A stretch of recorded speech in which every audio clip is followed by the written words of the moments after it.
A scathing report from the Productivity Commission has described the superannuation industry as an unlucky lottery, recommending sweeping changes that would see an expert panel pick 10 high-performing default funds.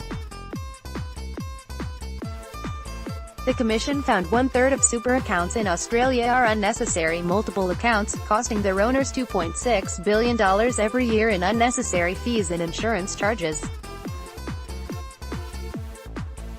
Many Australians acquire extra super funds when they change jobs and end up having their divided balances gradually eroded by fees, with default funds being tied to the employer and not the employee. Many members end up with another account every time they change job, the Commission's Deputy Chair Karen Chester said on Tuesday.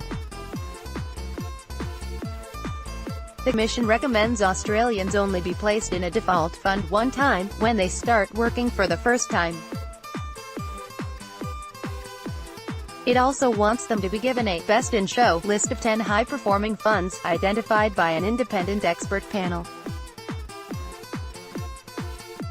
Financial Services Minister Kelly O'Dwyer said the report was confirmation many funds were not operating in the interest of members. She said the government was already taking steps to address the problem.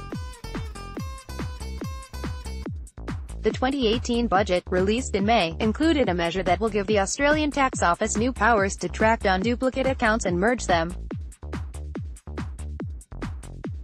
It is not yet clear if the government will back the recommendation for an expert-approved list of default funds. The Commission says existing members should be able to switch to the nominated funds too. All members should be able to engage with their super without being bamboozled, Commissioner Angela McRae said. Other recommendations include making funds provide insurance cover that is good value for money. Trustees of underperforming funds should also be merged with better-performing funds. The cost of poor-performing default funds can be severe. The Commission found a low return could leave the average worker with almost 40% less to spend in retirement. Fixing these twin problems of entrenched underperformance and multiple accounts would lift retirement balances for members across the board, Ms. Chester said. Even for a 55-year-old today, the difference could be up to $60,000 by the time they retire.